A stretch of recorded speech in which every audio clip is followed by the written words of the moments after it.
கர்த்தரும் இரட்சகருமாகிய இயேசு கிறிஸ்துவின் நாமத்தினாலே பீஸ்ஃபுல் மினிஸ்ட்ரி சார்பாக உங்களை சந்திப்பதில் மிகுந்த மகிழ்ச்சி அடைகிறேன். இன்றைக்கு பதரை குறித்து பார்ப்போமா? மத்தேயு 3ஆம் அதிகாரம் 12ஆம் வசனத்தில், தூற்றுக்கூடை அவர் கையில் இருக்கிறது, அவர் தமது களத்தை நன்றாய் விளக்கி தமது கோதுமையை களஞ்சியத்தில் சேர்ப்பார், பதரையோ அவியாத அக்கினியினால் சுட்டரிப்பார் என்று யோவான் ஸ்நானகன் இயேசுவை முன்னிறுத்தி சொல்லுகிறார். ஆம், பதரையோ அக்கினியினால் சுட்டரிப்பார். பதர் என்பது என்ன?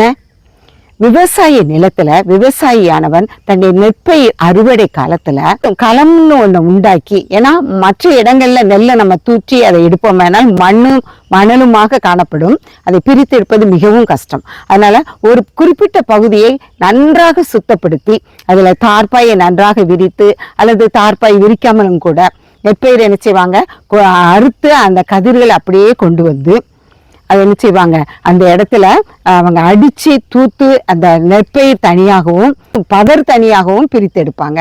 அந்த பதர் தனியாக சேர்க்கப்படும். இந்த நெற்பணியானது குவியலாக சேர்த்து வைத்த பின்பாக சாக்குகள் கட்டி தன்னுடைய வீடுகளுக்கு எடுத்து செல்வார். பதர் ஒன்றுக்கும் உதவாது, அதை அவங்க வீட்டுக்கு எடுத்து செல்ல மாட்டாங்க. சப்போஸ் அந்த பதர்லையும் கூட ஏதாவது இருக்கொண்டு திரும்பவும் அதை தூற்றி எடுப்பார்கள். இவ்வாறாகத்தான் பதர் அந்த இடத்துல உருவாகிறது. அந்த இடத்துல மட்டுமில்ல, உலகம் முழுவதும் நம்மிடையே வாழும் மக்கள் மத்தியிலும் நல்லவர்களும் கெட்டவர்களும் வாழ்ந்து கொண்டிருக்கிறார்கள். இந்த பதரை போல்தான் கெட்டவர்கள் காணப்படுவார்கள். எது பதர், எது நற்கனி என்பதை நாம் அறிந்து கொள்வர்களாக காணப்பட வேண்டும். ஆண்டவர் அவர் நமக்கு கொடுத்திருக்கும் அறிவை பயன்படுத்தி பதறுது நல்ல கதிரது என்பதை நாம் அறிந்து கொண்டவர்களாக காணப்பட வேண்டும்.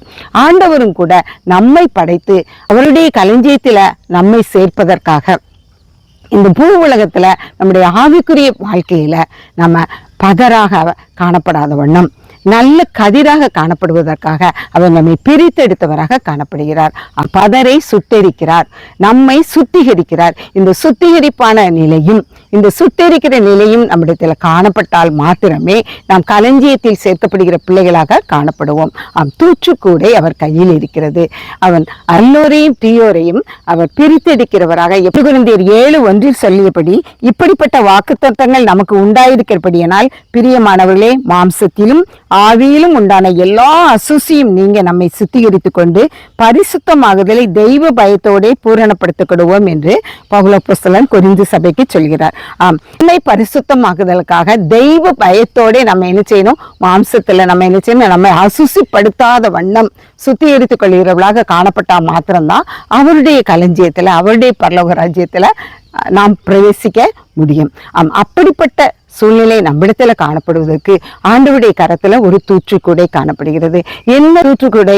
இது ஒரு கோதுமையோ அல்லது ஒரு அரிசியோ நம்ம படைக்கணும்னா நமக்கு சொலவு தேவைப்படும். அந்த சொலவை நம்ம படைக்கும் பொழுது அந்த தூசியானது, அந்த பதரானது வெளியே போய்விட்டு நல்ல கதானியே நமக்கு கிடைக்கும். அப்போ அந்த தூற்றுக்கூடை அவர் கையில வைத்து நல்லவர்கள் யாரு கெட்டவர்கள் யாரு அப்படின்னு அவர் என்ன செய்கிறார், பிரித்தெடுக்கிறவர்களாக காணப்படுகிறபடியால் நாம் ஆண்டவருடைய சமூகத்துல சேர வேண்டுமாயின் நல்லவர்களாக நம்முடைய வாழ்க்கையில நாம் காணப்பட வேண்டும். அப்படியாயின் நம்மிடத்திலே இருக்கக்கூடிய அசுசிகள், பாவங்கள் எல்லாவற்றையும் நம்ம வீட்டை நீக்கிறவர்களாக இந்த நாட்கள்ல நம்ம காணப்பட்டால் மாத்திரமே நாம் பதராக இல்லாமல் நற்கனிகளாக ஆண்டவருடைய சமூகத்துல காணப்பட முடியும்.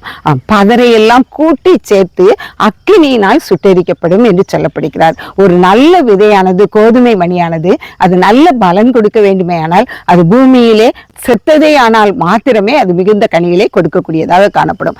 நம்முடைய ஆத்துமாவும் அது ஆண்டவருக்குள்ளாக நம்முடைய பாவமர கழுவி எல்லா பாவங்களும் செத்ததாக ஆண்டவருடைய சமூகத்திலே நாம் மனம் திரும்பும் பட்சத்தில் மாத்திரமே அவருடைய தூற்றுக்கூடையில் நாம் காணப்படுகிறவர்களாக காணப்படுவோம். அவருடைய தூற்றுக்கூடையில் நாம் காணப்பட்டு நல்லதொரு கோதுமையாக நம்மை அவருடைய கரத்துல சேர்க்கும் பொழுது நாம் எல்லா வகையிலும் சுதந்திர பாக்கியம் பெற்றுக்கொண்டவர்களாக காணப்படுவோம். மாத்திரமல்ல, சங்கீதம் 1:2 இந்த துன்மார்க்கர் பதரை போல இருக்கிறார்கள் என்று சொல்கிறார். அப்போ துன்மார்க்கர் பதரை போல இருக்கணும்னா நாம நீதிமான்களாக காணப்பட வேண்டும்.